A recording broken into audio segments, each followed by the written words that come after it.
What's going on, everyone? Jeremy here from MTGHeadQuarters.com, and we have our midnight release, Oath of the Gatewatch booster box, which was graciously provided by a longest standing channel sponsor, MTG Card Market. They're going to be on the GP scene. They've got a 2K tournament coming up, which you're going to definitely want to check out. If you see them at GP, tell them I said what's up. Also, they ship worldwide from their website, so check that out as well at the link in the description below. So again, thank you, MTG Card Market. You guys are awesome. Let's get right into it. I know you just want me to shut up and open the box, and that's exactly what I shall do. I only played 2 pre-release events, and I know I say only, and I know a lot of you didn't get to play any, and so I don't want to seem insensitive. But what I'm trying to say is I'm not super duper familiar with all the cards. So for the first box, the midnight release box, I always go a little bit slower and go through the actual pack. Not the commons, but I mean the rare. I'll read the rare. And then for those of you who like Just the Sauce videos, you'll get a Just the Sauce video this weekend as well. Basically, everything you want from Oath right here, right now. So let's get going. Our first pack with Gideon taking his oath. Hopefully these, they fixed the damaged cards that I was seeing tons of during the pre-release. Whoa, full art wastes. That's always nice. On to the uncommons, we've got Null Caller, Visions of Brutality, whoops, Slippery, Ruin in Their Wake, and a rare is Gladeheart Cavalry, a 6/6 for 7. When Gladeheart Cavalry enters the battlefield, support 6. That means you can put a 1/1 counter on up to 6 different creatures. Whenever a creature you control dies with a 1/1 counter on it, you gain 2 life. Yeah, I mean, top of curve if you're in green, I guess. Certainly, it's a fun card. And as you guys know, I always kind of look at stuff with a slant of limited play. So you may be saying like, dude, that's going to be great in Constructed. And I'll be like, what's a Constructed? And then you'll say, unsubscribe. Pyromancer's Assault. Baloth Pup. Aw, little pup. My puppy. Flaying Tendrils. This will see standard play, I'm sure, right? And an Endbringer. My all-star of my pre-release. 5 and a Wingding for a 5/5, which is already incredible value. It also untaps during each other player's upkeep, which I imagine for Commander, this thing will be pretty fun. Tap to deal 1 damage to target creature or player.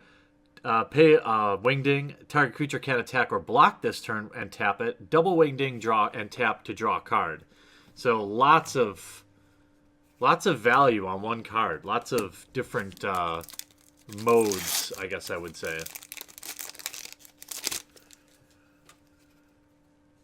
Searing Light, that'll probably see some play, maybe? Seems pretty good. Against aggro, anyway. Yeah, give me that wastes. Dwar Isle Avenger, that's pretty good, too. Alright. Tranquil Expanse. Allied Reinforcements. Baloth Puppy. And Remorseless Punishment. I don't know about this one. Target opponent loses 5 life unless that player discards 2 cards or sacrifices a creature or planeswalker. Repeat this process again. I mean, it's fun. It's hard for me to say it isn't fun. I guess it's probably pretty good. I have to play with it more, I guess is what I have. The jury's still out on that one. I don't know if I would Windmill Slam pick that in a draft. Maybe if it was instant speed, that would definitely make it. I mean, that's a qualifier in so many cards, right? Walker of the Wastes, very good card. I would first pick this. Immolating Glare, also first pickable. Havoxor, wow. All these are all really powerful uncommons. Whoa, and Eldrazi Displacer. 2 and a white for a 3/3. That you pay 2 and a wingding, exile another target creature, then return to the battlefield tapped under its owner's control. Super powerful ability, and you don't have to tap to do it. So if you have a couple of waste mana, it's late game, you can do this with several creatures. If you're triggering enter the battlefield abilities, you're taking care of attackers. It's just very, very powerful. And we have a foil Warden of Geometries. That is a fine card as well. Trying to do a little bit better separating my cards, so that's why it's taking me a little longer between packs, but then I won't end up with a giant mess at the end. And you guys all know what kind of, that I'm a huge neat freak. Prophet of Distortion. I actually like this card. Normally I don't like 1-drops, but I like this card in limited anyway. Strider Harness, Thought Harvester, and Seagate Wreckage. They're a very good card too. Tap to add a wingding, or pay 2 and a waste mana. Tap, draw a card, activate this ability only if you have no cards at hand. So it probably has a place somewhere. Certainly not a good card in limited. Other than just if you need waste mana, you know. Late game, I guess it's good, but I mean, you're not going to get that many activations out of it in a limited game, hopefully. Submerged Boneyard. Wall of Resurgence. Void Shatter. Eily, Eternal Pilgrim. White and a Plains in a Swamp. 2/3 Death Touch. Awesome. Pay 1 generic, sacrifice another creature, you gain life equal to its sacrificed creature's toughness. Also great. For 1, a Plains in a Swamp, sacrifice another creature, exile, target non-land permanent, activate this ability only if you have at least 10 life more than your starting life total. Still, very powerful card. Might be brew-worthy, I don't know. And we have a zombie token. I'm trying to separate my tokens because I actually started bringing draft kit with me now to draft, so I have all my lands pre-sleeved and tokens, and so I want to make sure I get all the tokens. Unfortunately, you can't use wastes that you don't draft, so I don't really bring those. Prophet of Distortion, I've already talked about that. Duraga Auxiliary, one of the weaker of this cycle, but still very good. Void Shatter. Munda's Vanguard, 4 and a white, 3/3 with cohort. Tap an untapped ally you control, put a 1/1 counter on each creature you control. Very powerful. White-black allies or Naya allies in draft. Very powerful. Very powerful ability. Ability.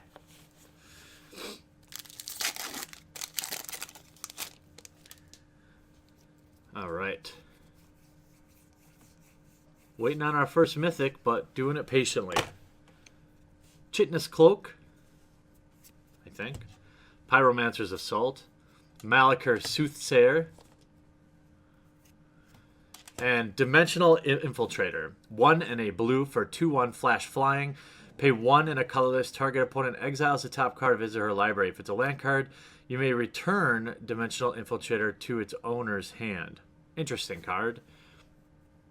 I don't know how I feel about that. But we do have a foil full art mountain and a forest and a Scion token. That's a good pack for foil lands anyway. Trying to hold on to my foil lands because I don't think the regular full art lands are going to be worth nearly as much. You know, they're not going to be like $1 a piece, I don't think. But the foil ones will probably hold good value. Seed Guardian. Storm Chaser Mage. Warping Whale.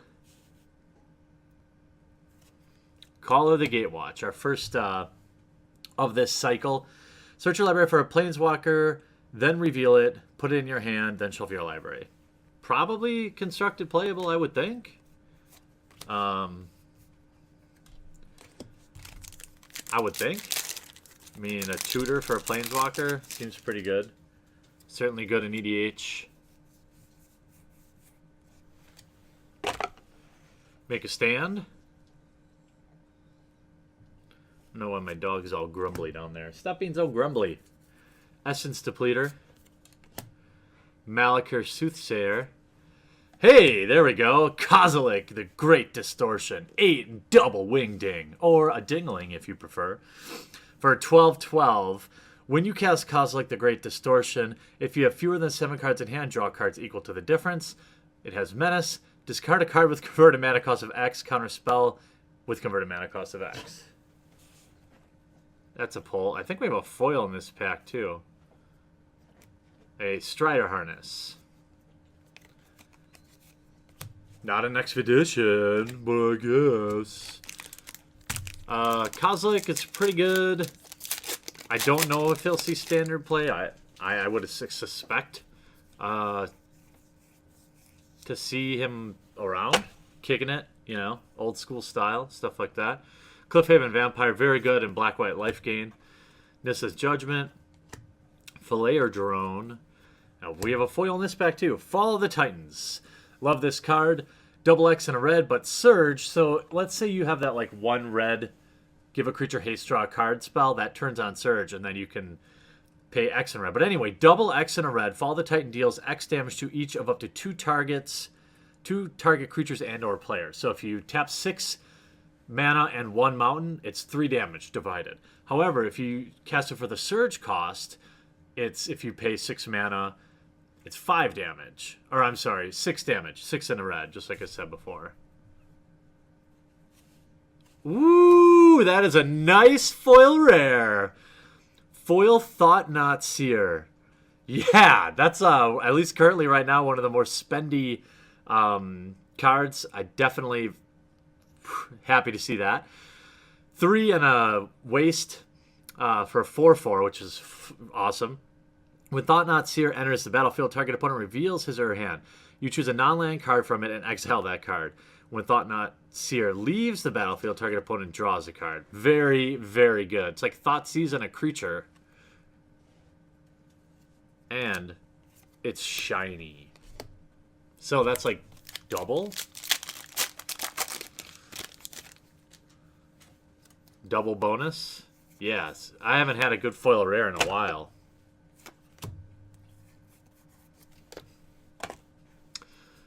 Kazul's Toll Collector. Embodiment of Insight. Tears of Valakut. And Bearer of Silence. 1 and a black. For 2/1 with the Void, when you cast Bearer of Silence, you may pay 1 and a Wingding. If you do, target opponent sacrifices a creature. That's pretty good. Yeah, it's pretty good. Like,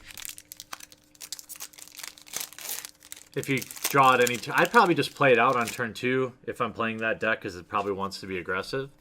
But if you draw it any later than that, there's a little bit of payoff. Relief Captain. Nissa's Judgment. Reflector Mage. Love this card. And a Wandering Fumarole. Sounds like some sort of like Chinese food from like some sort of deep fried thing with carrots and celery in it. Tap. Okay, it comes in the battlefield. Tap. You can tap it for a island or mountain, and it also becomes a 1/4 that allows you to switch the toughness to pay 0. So it can be a 4/1 or a 1/4, however you want. It's pretty versatile for a man land. I don't know where it ranks amongst other man lands, but that's pretty good. This box has been okay. With a Kozilek and a foil Thought-Knot Seer. Pretty happy with that. Thanks again, MTG Card Market, for always making sure I can bring everyone these videos on launch day.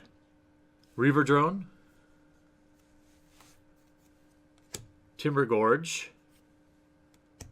Wall of Resurgence. And Mina and Den. Wildborn. 2 in a forest and a mountain. You may play an additional land each of your turns. It's pretty strong. And then for a forest and a mountain, return target land you control to its owner's hand. Target creature gains trampled end of turn. Yeah, that seems pretty strong. That seems first pickable.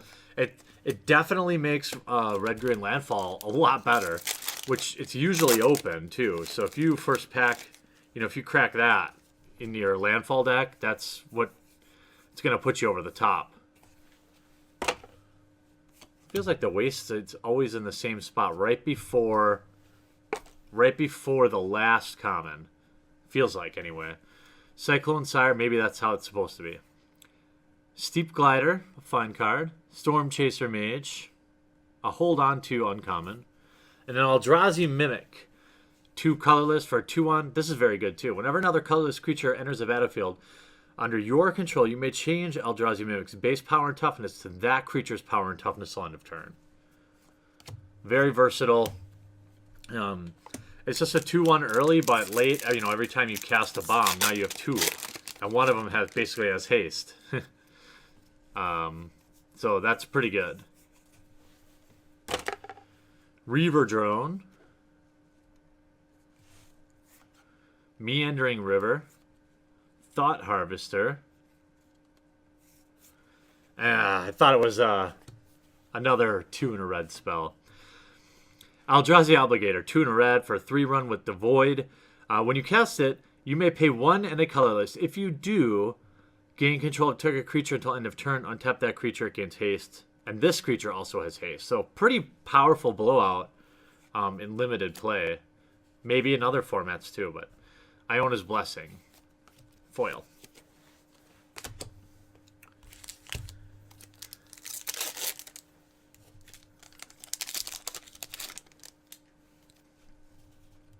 Let's clean up our pile here a little bit.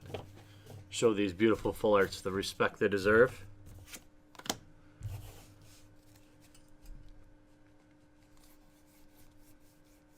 So how many of you guys are going to run out tonight or first thing in the morning and get yourself some Oath? Hopefully some of you. Birthing Hulk. Spatial Contortion. Very good. Unity of Purpose. And Vile Redeemer. 2 and a green for a 3/3 that has flash. That's pretty good. When Vile Redeemer, when you cast it, you may pay a Wingding. If you do, put 1 colorless Eldrazi Scion creature token on the battlefield for each non-token creature that died under your control this turn. That's pretty good. Oh, foil Isolation Zone. Okay, that's nice. We may be entering the sauce. I'm not sure. I get the feeling. I got like a feeling way down in my plums that we may be in the sauce here. Oh, there's a waste in a different position. Reckless Bushwhacker. Steep Glider. Weapons Trainer. Oath of Jace. 2 and a blue. When it enters the battlefield, draw 3 cards and discard 2. That's pretty good. At the beginning of your upkeep, scry X, where X is the number of planeswalkers you control. It's not going to be relevant very often in limited play, but in other formats, certainly.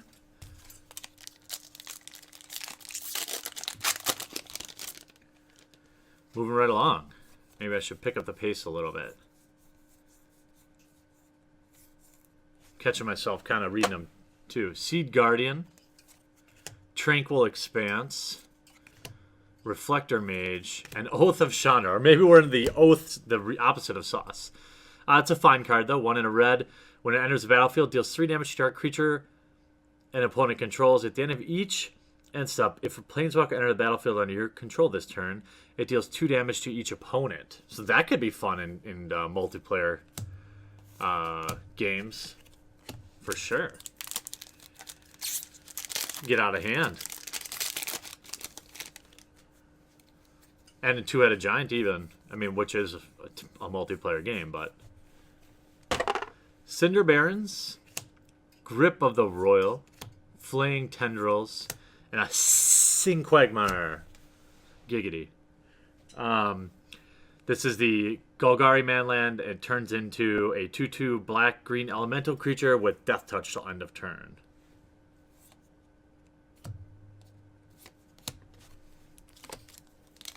I guess.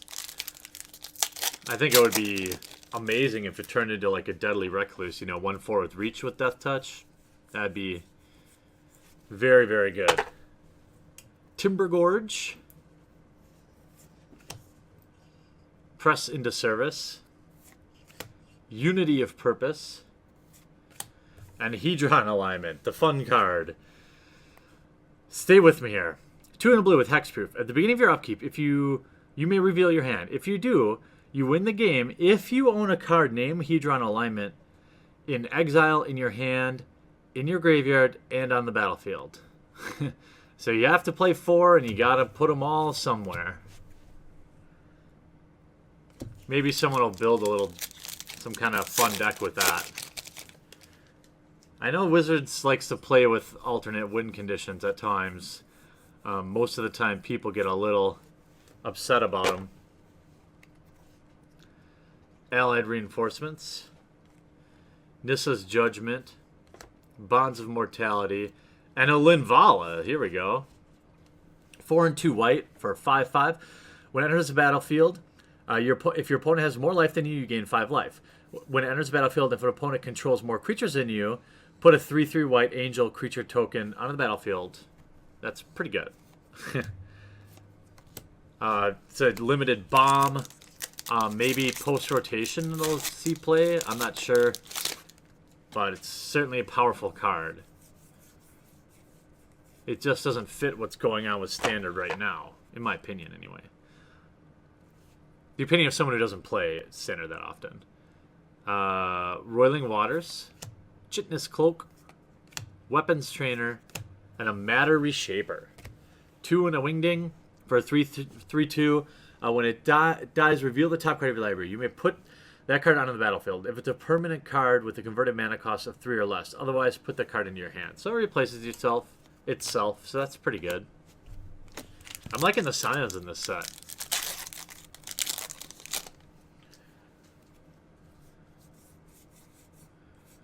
Me likey Scions, me likey Scions. Harvester Troll. Immobilizer Eldrazi. Iona's Blessing. Tyrant of Valakut. The intro deck rare. 7 mana, 5/4 with a search cost of 5. Flying. When it enters the battlefield, if search cost is paid, it deals 3 damage to target creature or player. Otherwise, it's just a big dragon. Real no, you know, I don't know. I'd play it limited, probably. I don't know. Maybe. I probably wouldn't first pick it, though. Strider Harness. Embodiment of Fury. Bailiff Null. And Sifter of Skulls. 3 in a swamp for a 4/3 devoid creature. When another non-token creature you control dies, put a 1/1 colorless Scion token on the battlefield. That's pretty good.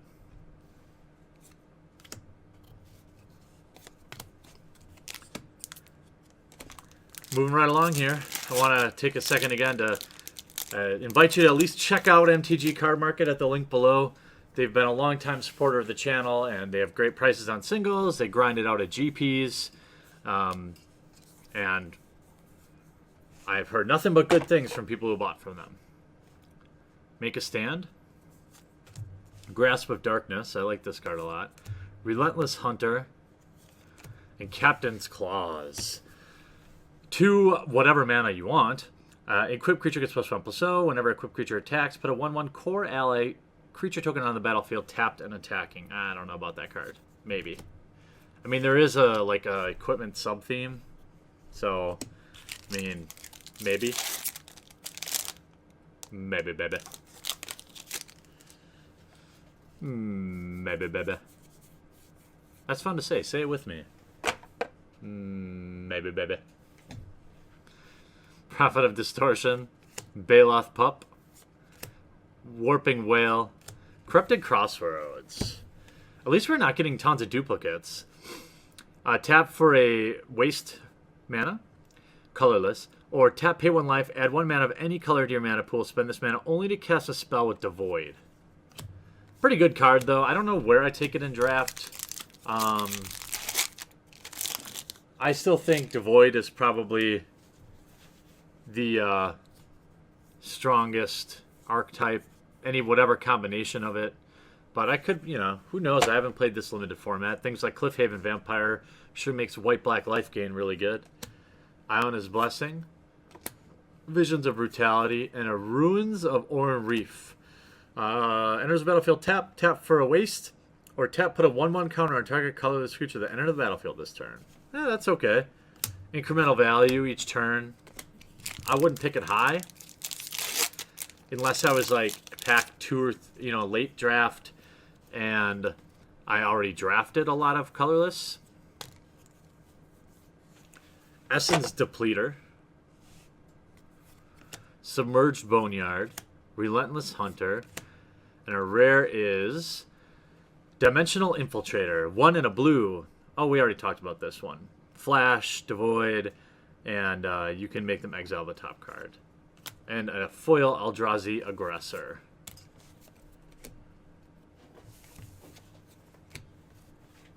Doobie doobie doo.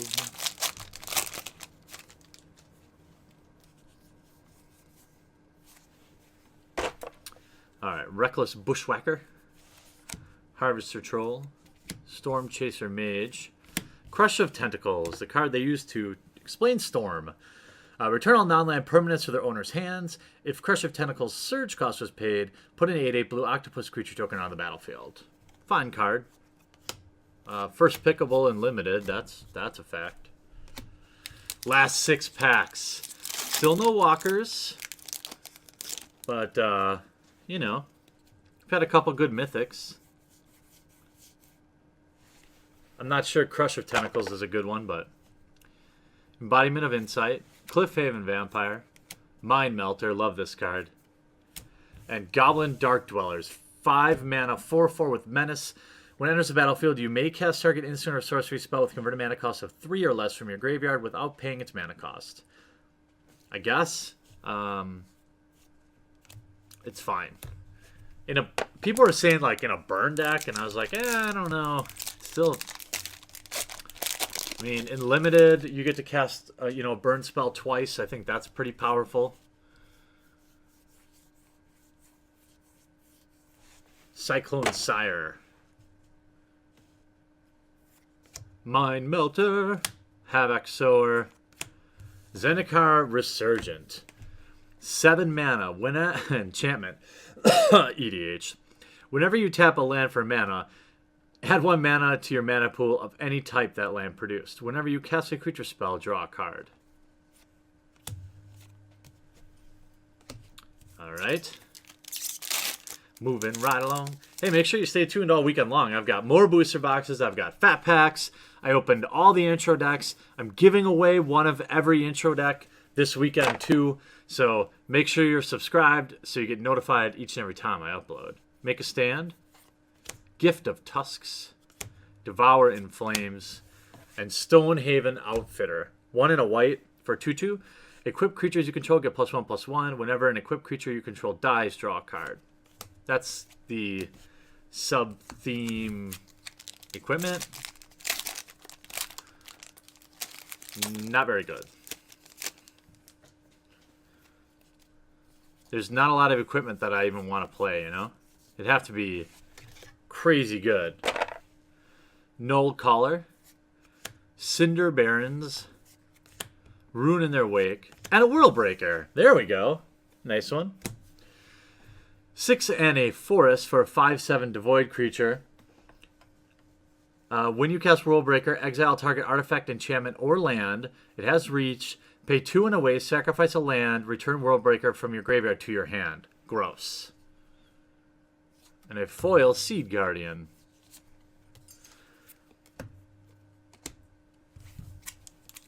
Alright, last 2 packs here. Come on. I think we've reached our mythic levels. How about a return? I don't know. Let's see. Nissa would be nice. Heck, a non-foil Thought-Knot Seer. Kazul's Toll Collector. Stoneforge Acolyte. Press into Service. And a... Oh, I thought maybe. Deceiver of Form. 6 and a waste for an 8/8. Very good. At the beginning of combat on your turn, reveal the top card of your library. If a creature card is revealed this way, you may have creatures you control other than Deceiver of Form become copies of that until end of turn. Whoa. Super powerful. I don't think I ever even read that card during spoilers. Very powerful. Definitely rewards, late game giant Eldrazi. But to be totally honest, a 7-mana 8/8 is pretty dang good. It's one of the higher value cards out there for limited play. I don't know, maybe other formats too. It's a very strong ability. You know how many times I saw Wasteland into Containment Membrane? At least 3 or 4. Not so random, are you there, wizards? Immolating Glare. Last pack. Cheer for it. Drog Auxiliary. Immobilizer Eldrazi. Oh. A Seagate Wreckage. We already went through that. So let's recap for all these who don't remember. Deceiver, Worldbreaker, very good. I don't know much about these cards yet, if something's good or great. Not too many intro pack rares, which is kind of nice. Linvala, so we had 3 mythics. A couple of manlands, a couple oaths.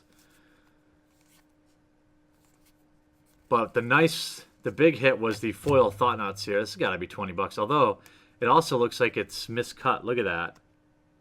Look how big the top border is. So it's like off-centered. Or is it just in my head? It looks like that top border is bigger. I don't know. Fall of the Titans. Oh yeah, Kozilek. Hard to forget that. But I did. Eldrazi Displacer I like. Overall pretty good box. Hey, if you enjoyed this video, make sure you crush that thumbs up button. I really appreciate it. It helps new people find the channel. It only takes a second. Done. And we'll keep the Oath of the Gatewatch product opens coming all weekend long, and all next week we'll also have some drafts. I'll play some Moto pre-releases and upload those. Just everything Oath of the Gatewatch. Thanks for watching this video. We'll talk to you again real soon. What's up, and thanks for watching this video. I produce all different kinds of content, so if you haven't yet, click on my face to subscribe. If you want to watch more videos, I've got some sweet playlists, including this one, where I open up every fat pack ever created.